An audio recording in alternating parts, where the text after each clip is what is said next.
ममनून हुसैन साहब एक नफीस, महज़्ज़ब, ईमानदार और मुहिब वतन शख्सियत थे। उनके साथ राकिम की बहुत सी ज़्यादा वाबस्ता चंद एक कारीन के साथ शेयर कर रहा हूँ। पासपोर्ट का बहरान हल हो गया तो मुझे नेशनल हाईवेज एंड मोटरवेज का आईजी मुकर्रर कर दिया गया। इस इदारे की अच्छी रवायात में से एक ये भी है कि हर साल उसके मुलाजमीन को एक बड़ी तकरीब में इनामात से नवाजा जाता है और इनामात की रकम भी बड़ी दिलकश होती है। राकम ने इदारे के सीनियर अफसरान से मीटिंग करके तीन फैसले किए। एक ये कि इनामात के हकदारान का फैसला 100% मेरिट पर होगा। दूसरा ये कि इनाम लेने वालों में रवायत के बरक्स आईजी शामिल नहीं होगा और इनामात मुल्क के वज़ीर आज़म या सदर ममलिकत के हाथों दिलवाए जाएंगे, ताकि मुलाजमीन की इज़्ज़त अफजाई भी हो। प्राइम मिनिस्टर के स्टाफ ने वज़ीर आज़म की मसरूफियात के बायस माजूरी ज़ाहिर की। इससे अगले साल होने वाली तकरीब के मेहमान खुसूसी वज़ीर आज़म ही बने। तो हमने सदर साहब से रब्ता करने का फ़ैसला किया। राकम ने मिलिट्री सेक्रेटरी को फ़ोन पर सदर साहब से मुलाकात की ख्वाहिश ज़ाहिर की। एमएस मुझे पासपोर्ट बहरान के दौर से जानते थे। उन्होंने दूसरे रोज़ ही मुलाकात तय करा दी। मैं वक्त पर ईवान सदर पहुंच गया। उससे पहले एक और मीटिंग चल रही थी। 10-15 मिनट में वो मीटिंग ख़त्म हो गई तो डिप्टी मिलिट्री सेक्रेटरी एमएस के कमरे में आए और मुझे सदर ममलकत के ऑफिस में ले गए। सदर साहब ने गर्मजोशी से मुसाफा किया और मैं उनके साथ वाले सोफे पर बैठ गया। उनकी बातों से मालूम हो गया कि वो जानते थे कि फेडरल गवर्नमेंट मुझे सुबह सिंध का आईजी लगाना चाहती थी, मगर जरदारी साहब ने मुखालफत की। सदर साहब मेरी पेशा वाराना अहलियत और कारकर्दगी के बारे में किसी हद तक बाखबर थे। मैंने उनसे मोटरवे पुलिस की तकसीम इनामात की तकरीब ईवान सदर में मुनक्कद करने और उसमें मेहमान खुसूसी बनने की दरख्वास्त की तो उन्होंने फ़ौरन कबूल कर ली और फरमाया कि आप बाकी इंतजामात मिलिट्री सेक्रेटरी के साथ मिलकर तय कर लें।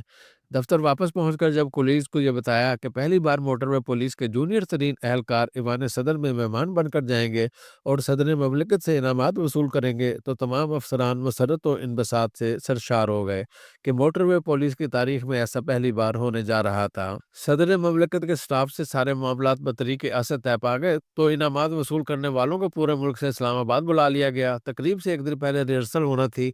रिहर्सल के सिलसिले में हमारे डीआईजी जुबैर हाशमी और नासिर सती ने ईवान सदर के स्टाफ से रब्ता करने की कोशिश की तो उन्होंने गुरेज किया, जिस पर हमें तशवीश हुई। मैंने मिलिट्री सेक्रेटरी को फ़ोन किया तो उन्होंने कहा तकरीब शायद कल मुनक्कद ना हो सके। मैंने वजह पूछी तो कहने लगे लगता है ब्यूरोक्रेसी ने कोई साजिश की है। मैंने तफसील से पूछा तो कहने लगे प्रेसिडेंट साहब को प्राइम मिनिस्टर ऑफिस से गालबन पीएम साहब का कोई पैगाम पहुंचाया है।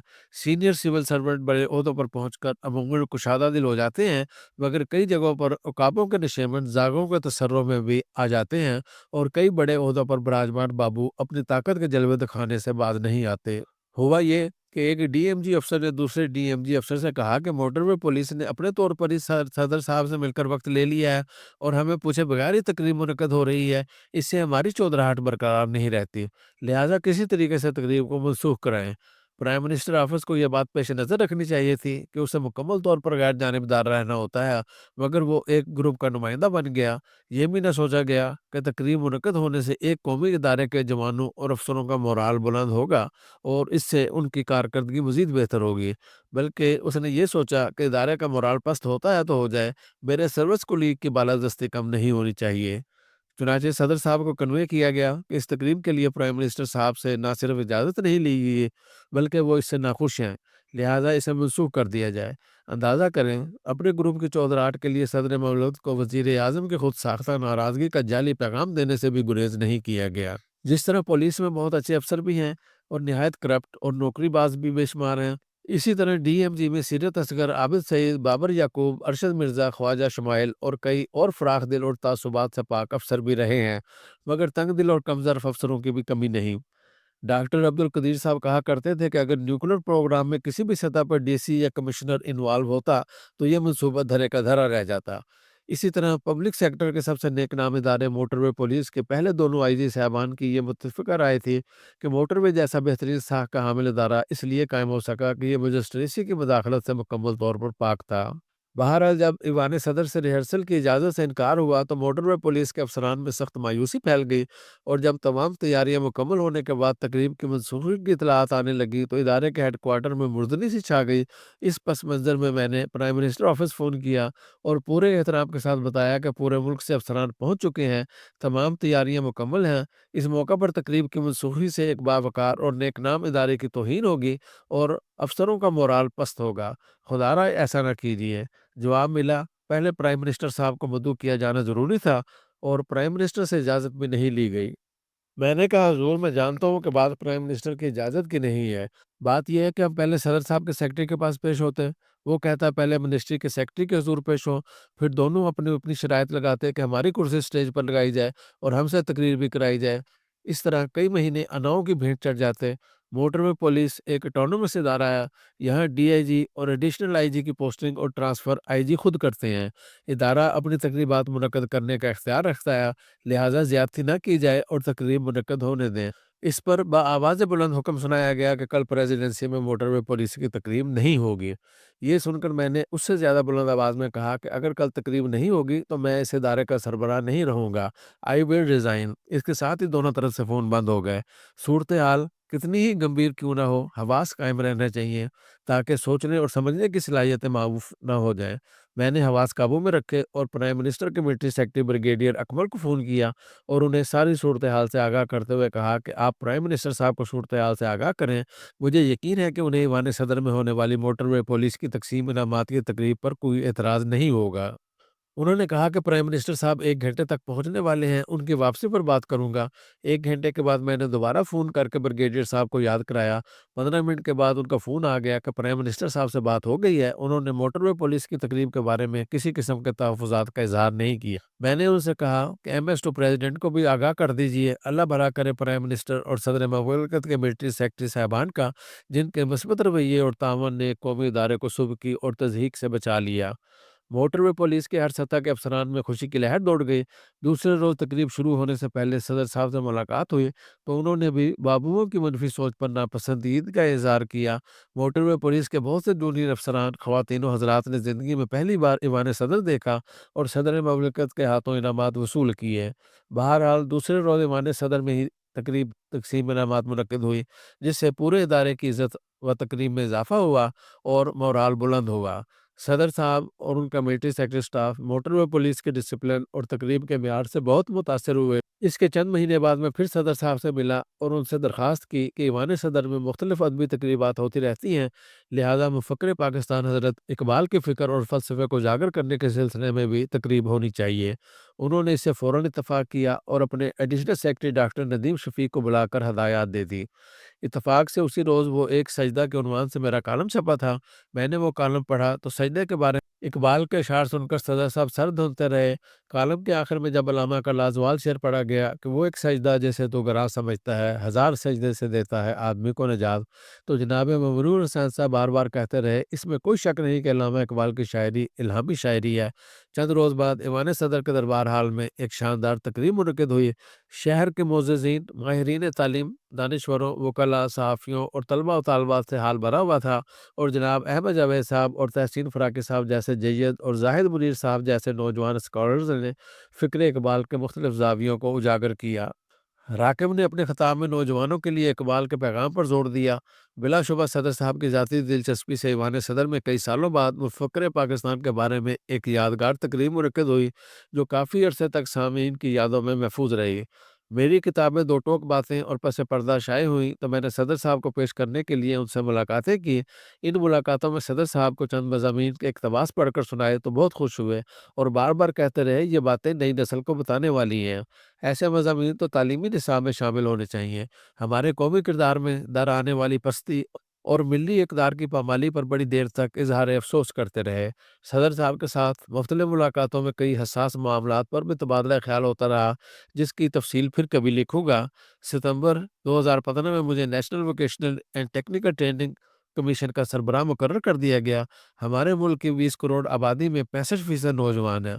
हर साल लाखों नौजवान कॉलेजों और यूनिवर्सिटियों से डिग्रियां लेकर सरकारी और प्राइवेट इदारों के चक्कर काटना और अखबारों के इश्तिहार चाटना शुरू कर देते हैं, मगर हर तरफ से उन्हें मायूस कुन जवाब सुनना पड़ता है, क्योंकि कागज़ की इस दस्तावेज़ की ना कोई अहमियत है और ना मांग। हमारा पब्लिक सेक्टर बहुत महदूद असामियाँ तख्लीक करता है, लिहाजा हल एक ही है कि अपने नौजवान को हुनरमंद बनाया जाए। अगर हम इतनी बड़ी अफरादी क़ुव्वत को मुकामी और आलमी मार्केट की ज़रूरियात के मुताबिक मार्केटेबल स्किल्स फराहम कर सकें, तो ये हमारे मुल्क के लिए तेल और सोने से बड़ा ख़जाना साबित हो सकता है।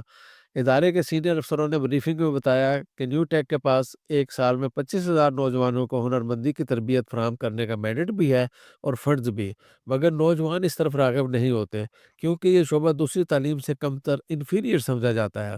غریب والدین بھی اپنے بیٹوں کو مستری یا پلمبر بنانے کے لیے تیار نہیں۔ لوگ حضور کا فرمان القاسم حبیب اللہ، ہاتھ سے کام کرنے والا محنت کش اللہ کا دوست ہے، سن تو لیتے ہیں مگر اسے حرز جان نہیں بناتے۔ ہم نبی کریم صلی اللہ علیہ وسلم سے عقیدت اور محبت کا دم تو بھرتے ہیں مگر سرکار دو عالم کی طرح اپنے ہاتھوں سے کام کرنا تو ہی سمجھتے ہیں۔ تو پھر نوجوانوں کو فنی تعلیم و تربیت کی جانب کیسے راغب کیا جائے؟ اس سوال کا جواب ہمیں ایکسپو سینٹر برمنگھم میں ملا۔ اکتوبر 2015 کے آخر میں برٹش کونسل نے ہمیں برطانیہ کے شہر برمنگھم میں ایک سیمینار میں شرکت کے لیے مدعو کیا۔ آخری روز برمنگھم کے وسیع و عریض ایکسپو سینٹر میں منعقد ہونے والے ہنرمندی کے مقابلے دیکھے تو ہمیں اپنے سوال کا جواب مل گیا۔ سکل کمپٹیشنز نوجوانوں کو اس شعبے کی جانب کھینچنے اور ان کی دلچسپی بڑھانے کے لیے ان میں فنی ہنرمندی کے مقابلے کرائے جائیں، اور واپس آتے ہی میری سب سے پہلی میٹنگ سکل کمپٹیشنز کے بارے میں تھی، جہاں یہ فیصلہ ہو گیا کہ پہلے ریجنل، پھر صوبائی اور آخر میں قومی سطح پر مقابلے منعقد کیے جائیں گے، اور جیتنے والوں کو بھاری انعامات اور وہ بھی ملک کی اہم ترین شخصیات سے دلائے جائیں گے، تاکہ جیتنے والوں کی عزت افزائی بھی ہو اور حوصلہ افزائی بھی۔ نظریں ایک بار پھر ایوان صدر کے باوقار اور مدبر مکین کی جانب اٹھ گئی، اور میں نے پھر صدر صاحب سے ملنے کا فیصلہ کیا۔ پرانے میٹنگ سیکرٹری تبدیل ہو چکے تھے مگر نئے آنے والے بھی بڑے نفیس اور مثبت ذہن کے مالک نکلے۔ اس بار میں نے صدر صاحب سے مل کر سیکورٹی اور امن و امان کی بجائے جب یہ کہنا شروع کیا کہ اگر ہمارے کروڑوں نوجوان بے ہنر رہے تو یہ معاشرے اور ملک پر بوجھ بن جائیں گے، اور اگر ہم نے انہیں ہنر کے ہتھیار سے مسلح کر دیا تو یہ خود قوم کا بوجھ اٹھا لیں گے، تو صدر صاحب نے اس بیانیے کی تائید میں کچھ اور حقائق بیان بتائے۔ ان کی باتوں نے باور کرا دیا کہ وہ آئی بی اے کراچی سے ماسٹر آف بزنس ایڈمنسٹریشن کی ڈگری ہولڈر ہیں۔ آخر میں انہوں نے کہا کہ ہنرمندی کی اہمیت اور فضیلت سے کسے انکار ہو سکتا ہے، مگر یہ بتائیے کہ میں اس سلسلے میں کیا کر سکتا ہوں۔ میں نے گزارش کی کہ اس شعبے کو دلکش اور باعزت بنانے کی ضرورت ہے۔ اس کے لیے ہم پورے ملک میں ہنرمندی کے مقابلے منعقد کر رہے ہیں۔ ہم چاہتے ہیں کہ مقابلے جیتنے والوں کو ملک کی اہم ترین شخصیات سے انعام دلوائے جائیں، جس سے ان کی بے پناہ حوصلہ افزائی ہوگی اور دوسرے ہزاروں نوجوانوں میں انعام حاصل کرنے کی امنگ پیدا ہوگی۔ ہم کراچی سے آغاز کر رہے ہیں۔ ہماری خواہش ہے کہ سندھ بھر میں انعام جیتنے والوں میں آپ انعامات تقسیم فرمائیں۔ صدر صاحب نے ہماری درخواست قبول کر لی۔ کچھ دنوں بعد گورنر ہاؤس کراچی کے سبزہ پر انتہائی شاندار تقریب منعقد ہوئی، جس کی نظامت نیو ٹیک کی ڈائریکٹر جنرل نبیلہ عمر نے انتہائی کامیابی سے نبھائی۔ بعد میں اسلام آباد کی مرکزی تقریبات کو پروفیشنل اینکرز کی بجائے ہمارے اپنے افسران زبیر ہاشمی اور نبیلہ عمر بحسن و خوبی کنڈکٹ کرتے رہے۔ گورنر ہاؤس کی اس تقریب میں ممتاز صنعت کاروں اور اعلیٰ حکام کے علاوہ ٹیکنیکل اداروں کے ٹیچرز کو بھی مدعو کیا گیا تھا۔ ان سب کی موجودگی میں غریب گھرانوں سے تعلق رکھنے والے لڑکوں اور لڑکیوں نے صدر پاکستان کے ہاتھوں انعامات وصول کیے تو ان کی خوشی و مسرت کا کوئی ٹھکانہ نہ رہا۔ اس کے بعد ہم نے صدر صاحب کی مثال دے کر تمام گورنر صاحبان سے قبولیت حاصل کی، اور صوبائی سطح کے مقابلے گورنر ہاؤسز میں منعقد ہونے لگے۔ مجھے یاد ہے کہ صوبہ پنجاب کے صوبائی مقابلہ جیتنے والوں میں وزیر اعلیٰ شہباز شریف صاحب نے انعامات تقسیم کیے۔ سندھ میں ایک بار وزیر اعلیٰ مراد علی شاہ صاحب اور دوسرے سال کور کمانڈر کراچی نے انعامات تقسیم کیے۔ صوبہ خیبر پختونخوا میں ایک بار گورنر اقبال ظفر جھگڑا صاحب اور دوسری بار وزیر اعلیٰ پرویز خٹک صاحب نے انعامات تقسیم کیے۔ مقابلوں سے نوجوانوں کی ہنر سیکھنے میں دلچسپی بہت بڑھ گئی، ان کی تربیت کا معیار بلند ہوا، جس سے ان کی ہنرمندی کے لیول میں بہت اضافہ ہوا اور انہیں بڑی تیزی سے ملازمتیں ملنے لگیں۔ تمام ماہرین کی متفقہ رائے تھی کہ ہنرمندی کے مقابلے گیم چینجر ثابت ہوئے ہیں۔ اگلے سال ہم نے حکومت سے پورے ملک کے 50,000 اور اس سے اگلے سال 1 لاکھ نوجوانوں کو ہنرمند بنانے کی منظوری لے لی۔ صوبائی مقابلے جیتنے والوں کے درمیان اسلام آباد میں قومی سطح کے مقابلے کرائے گئے، اور plumbing, welding, electrician, driving, cooking, stitching وغیرہ کے مقابلے جیتنے والوں کے لیے ایوان صدر میں انتہائی شاندار تقریب منعقد ہوئی، جس میں اول، دوم اور سوم آنے والوں نے بالترتیب 1,75,000 اور 50,000 کے انعامات صدر مملکت کے ہاتھوں وصول کیے۔ اس طرح غریب گھرانوں کے نوجوان 3 سال تک وزرائے اعلیٰ، گورنر صاحبان اور صدر مملکت کے ہاتھوں انعامات وصول کرتے رہے۔ ان کے انٹرویو ٹی وی چینل اور اخبارات میں آتے رہے۔ ان کے انسٹرکٹرز کو بھی ان تقریبات میں مدعو کیا جاتا تھا۔ ان مسلسل اور مربوط کوششوں سے فنی تعلیم و تربیت کے پورے شعبے کو بڑی عزت و تکریم ملی، اور نوجوان جوک در جوک اس شعبے کی طرف آنے لگے۔ 2018 میں ہم نے اسلام آباد میں ٹیوٹا کی انتہائی کامیاب عالمی کانفرنس منعقد کی، جس کے تمام شرکاء ایوان صدر کے مہمان بنے، اور پاکستان کا انتہائی مثبت اور خوش نما امیج لے کر گئے۔ ان تمام کامیابیوں میں ایک بڑا حصہ مرحوم صدر ممنون حسین کا بھی ہے، اللہ تعالیٰ ان کے درجات بلند فرمائے۔